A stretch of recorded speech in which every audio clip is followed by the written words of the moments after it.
Jonathan Polfus is a learner, writer, and activist.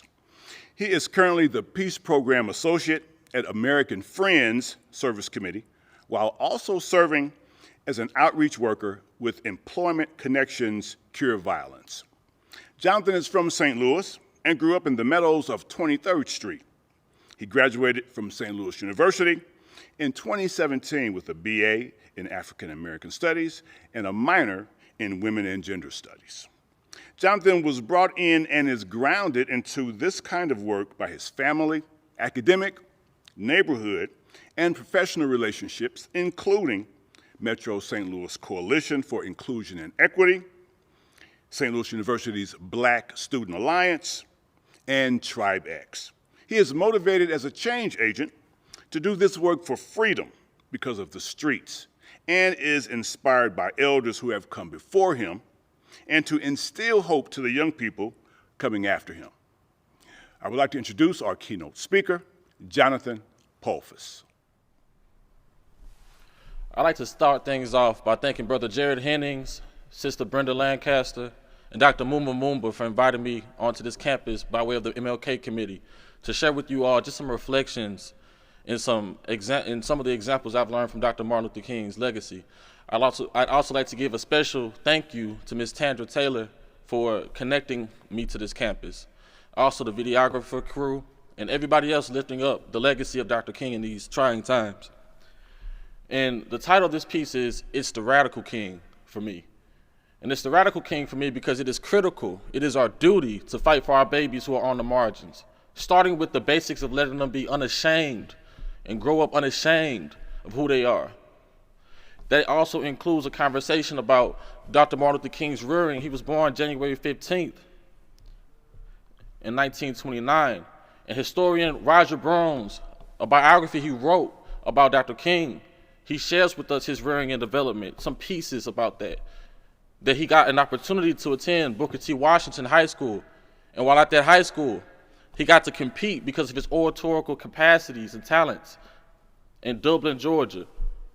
And while in Dublin, Martin shared a speech called The Negro in the Constitution.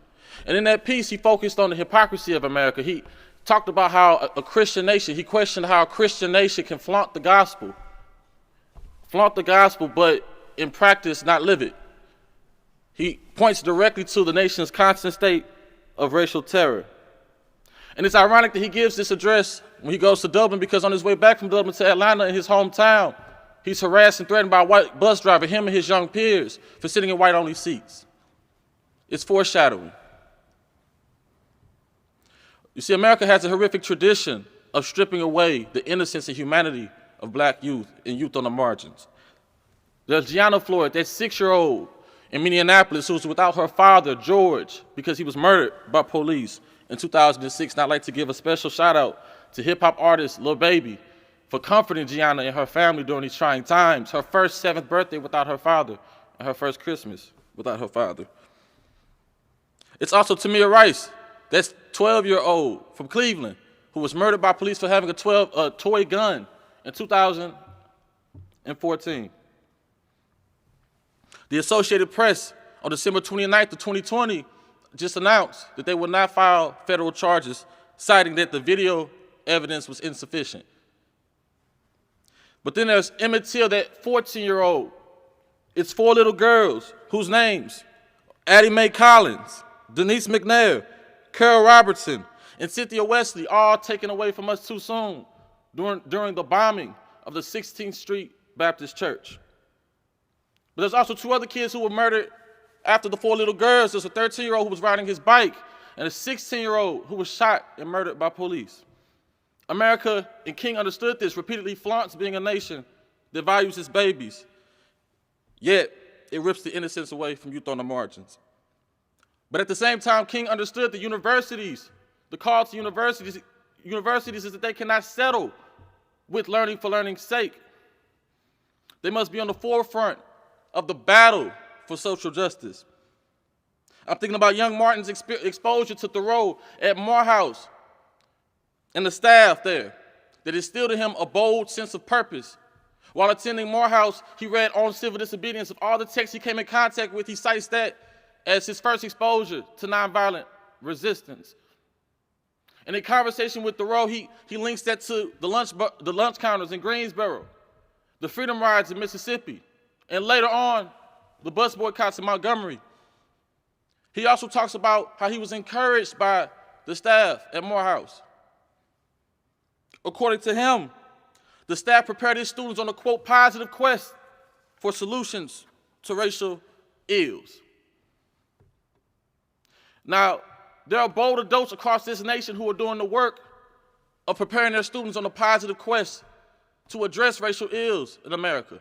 I'm thinking about Dr. Stefan Bradley, then professor of African American Studies at St. Louis University, who called for the protection of a black student who was harassed for exposing his white baseball peers, athletes at SLU, who called Barack Obama a watermelon-eating baboon, alongside a string of other racist comments in June of 2016.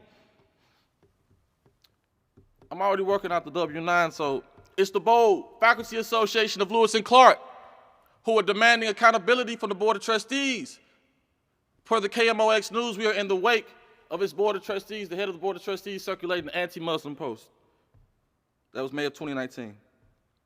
But it's also the bold Howard Thurman, who was a mentor to Dr. King, and it's the bold Herbert McHugh, who was a mentor to Angela Davis. Just like the staff and adults, the staff of institutions and the adults in community, universities must practice its teachings by encouraging its youth to be on the forefront for social justice.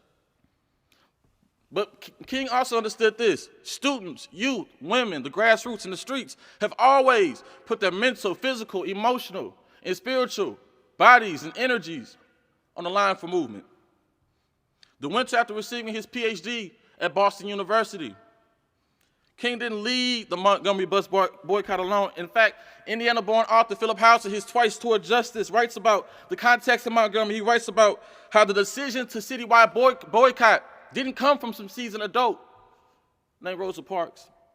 It came from the boldness of a high schooler named Claudette Colvin. Claudette Colvin was the first and only person in Montgomery at that time to plead not guilty to breaking the segregation laws when it came to busing.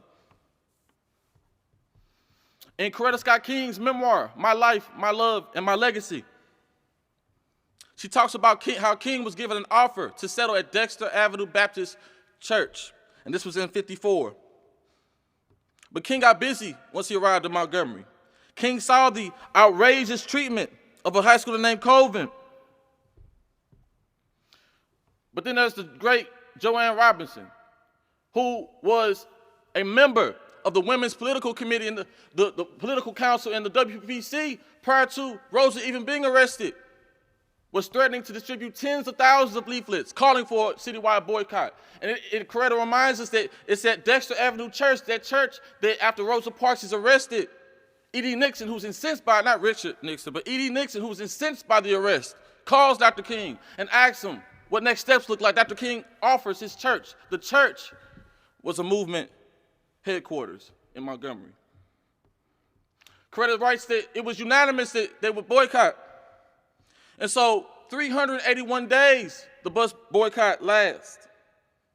And we're reminded in Arthur House's Twice Toward Justice of King's reaction to the fact that the practices of boycotting, not the practice of boycotting, but just the bus boycott in general, that given the realities of the situation, Browder versus Gale have been upheld at the Supreme Court level. And given that reality, busing practices in Montgomery were now illegal.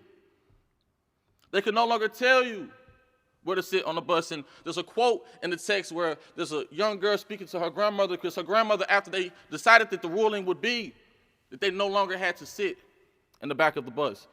But the mother decided to sit in the back of the bus anyway. And the young girl asked her grandmother, like, why? She said, it wasn't about our proximity to white people. The boycott was about our ability to self-determine, to be able to sit where we want to. And just like the example of the Montgomery bus boycott movement, how students, women, young people, all these different segments and pieces and fabrics and demographics of the participants of the movement, just like that, Black Lives Matter in the presidential elections would not happen without architects from these same groups on the forefront.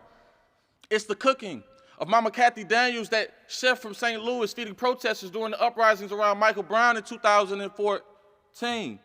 It's the record numbers of young people nationwide who voted for Biden. Prior to Biden, after the election of Bush, there was Obama. Circle, a nonpartisan entity, cites that young people showed up 2 million more by count for Obama. And the estimates coming in right now is that 25 million youth voted for Biden. But it's also the truth of an enslaved woman named Harriet Tubman, a youth that dropped out of school at age 12 named Fannie Lou Hamer, and a black gay man named Bayard Rustin that has always kept this nation honest for me. But there can be no gains without the humble yet radical efforts of good troublemakers. You see, King gave a momentous speech at the March on Washington before hundreds of thousands, but he traveled a long way to that podium. New Bedford professor David Garose, in Bearing the Cross, tells us that King co-founded the Southern Christian Leadership Conference to do regional work. And in the course of doing that, he joined the Albany, Georgia movement of '63. Alex Haley, who's well known for The Roots, but in a magazine interview with Playboy magazine, and Dr. King tells us that King had some reservations about the Albany, Georgia movement. See, he was arrested 3 different times during that movement, and the gangs were slow. So in the interview with Alex Haley, he sits down and tells Alex, he's like, Alex, our goals were too wide. We have to be more clear. We have to have more clarity and be more focused on how we move about our interruptions, how we move about pushing for change. King quote states, our protest was so vague that we got nothing, and the people were left depressed and in despair. And that's tied to the Albany, Georgia movement, but there's no delivering of that speech, that I Have a Dream speech at the March on Washington, as we understand it to be, without the Birmingham, Alabama movement of '63. See, in April of '63, King joined an Alabama organizer named Fred Shuttlesworth, who was a member of Bethel Baptist Church. And Jonathan Bass's Blessed, or the Peacemakers, he details the arrest of Dr. King on April 12th, Good Friday. And there was a strategy behind it. See, once King got arrested on Good Friday, they had gospel implications. It had Christian implications, right? There's a tradition of that in King's work, and we know he's a minister. But during his incarceration, he received word of a published statement by white clergy who were denouncing him as an outsider, saying, why is he coming into our community to create trouble? This resulted in SCLC's Wyatt Walker talking to King and saying, you need to get back at that, you need to respond to that. And King says, all right, letter from a Birmingham jail. But to keep the momentum going, SCLC's James Bevel worked with young people on a march. And this march became known as the Children's Crusade. Caroline McKinstry, in her memoir, tells us about how 900 young people were arrested. And the following day, 2,500 people were arrested. And of that 2,500, 2,000 were children. 4/5 of those in the jail cells were young adults and children. Fred Shuttlesworth tells us what happens next, that on I believe it was May 10th at 2 p.m., the city had reached a, quote, accord with its conscience. You see, Albany was a humbling lesson for King. But that, alongside Birmingham and the March on Washington, reflected radical action that is necessary for success. It is because of the ruffling of feathers, the boat-rocking action, the concessions are even possible. So I'm thinking about the radical Storm Irving, that University of Missouri student at the time, and her peers occupying the campus yards that led to the removal of then-President Tim Wolf. NBC News states that the youth were, quote, ignored by the president and administrators, dismissed by white students who remained silent amid discriminatory acts on campus, and disrespected by racist students on a frequent basis. But then there's Destiny Crockett, her story as well, that Princeton student, and her peers occupying offices demanding the removal of Woodrow Wilson, President Woodrow Wilson's name from a school building. And it happens in 2020. The president of Princeton states that Wilson's racist thinking and policies make him an inappropriate namesake for school or college students. But I can't say all that without Stevie Wonder's C major. Stevie Wonder's C major in 1980 in concert with Illinois' first black mayor. Illinois' first black mayor, not Chicago, but Illinois' first black mayor, Harold Washington, in his 1970s campaign. Because of that, they created the cultural and political conditions where Martin Luther King's federal holiday is even possible in '83. And so while the gains we arrive at are often not the ones we destined for or we hope to arrive at, it is only because of boat rocking and ruffling of feathers that any of this is possible. But King understood that as well as this. All involved in the dangerous work of challenging the status quo and systemic injustice must protect each other. After the final march from Selma, King delivers a speech at the Montgomery Capitol.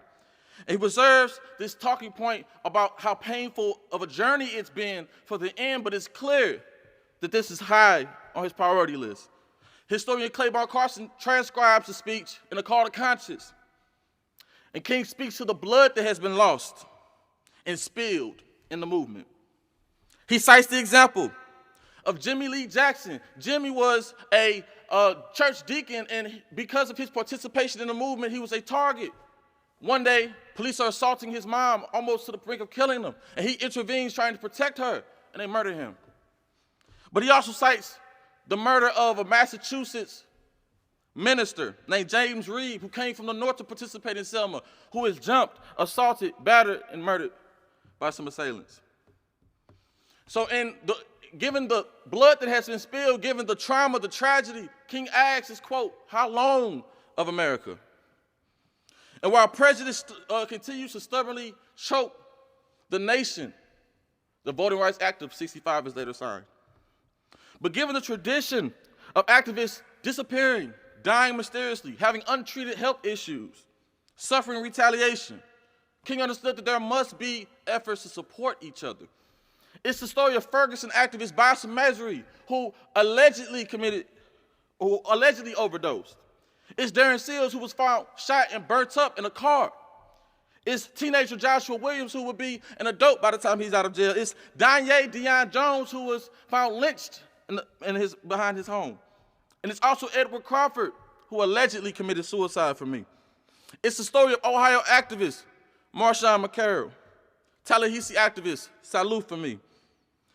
It's the story of Mississippi activist Medgar Evers, who was shot by a sniper following his efforts around integration. It's the story of freedom riders James Earl Chaney, Andrew Goodman, and Michael Sherner, who were killed and buried in a dam trying to register blacks to vote. So the blood spilled in the soil of this country reminds us that we cannot sacrifice truths for easy solutions. We cannot sacrifice truth for easy solutions. And we must fight for and love each other. So yes, it's the radical King for me.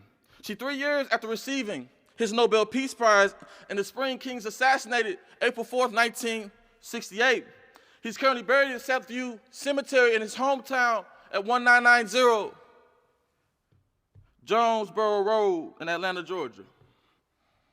But one day before his murder on April 3rd, '68, he's giving a speech at a protest leading sanitation workers in Memphis, Tennessee. And the question King asks and answers from God is, Martin Luther King, which age would you like to live to? And King answers as follows. Like anybody, I'd like to live a long life. Longevity has its place, but I'm not concerned about that now. I just want to do God's will. And he's allowed me to go up to the mountain, and I've looked over and I've seen the promised land.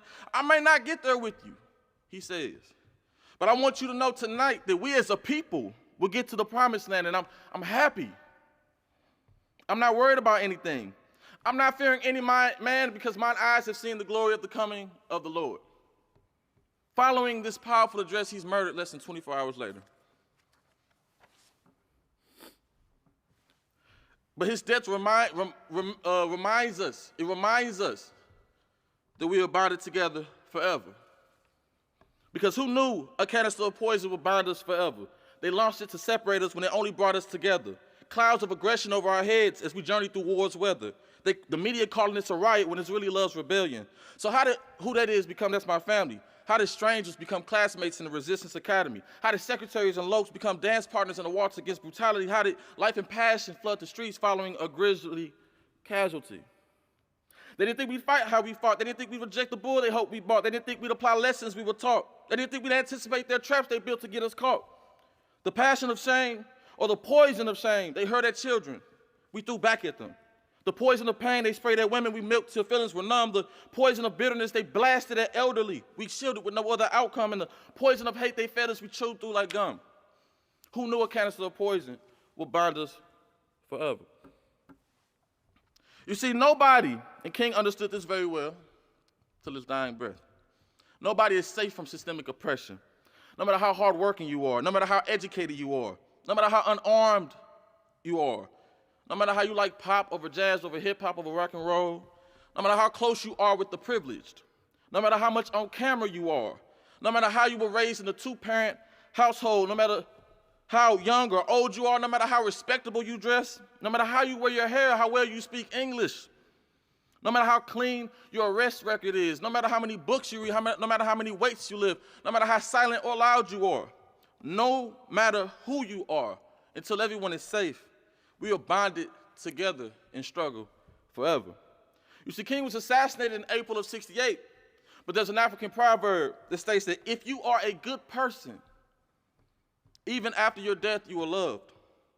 So the best way to express that love is to follow the radical king. Because even if we don't reach the promised land, let's do our best to make sure our babies do.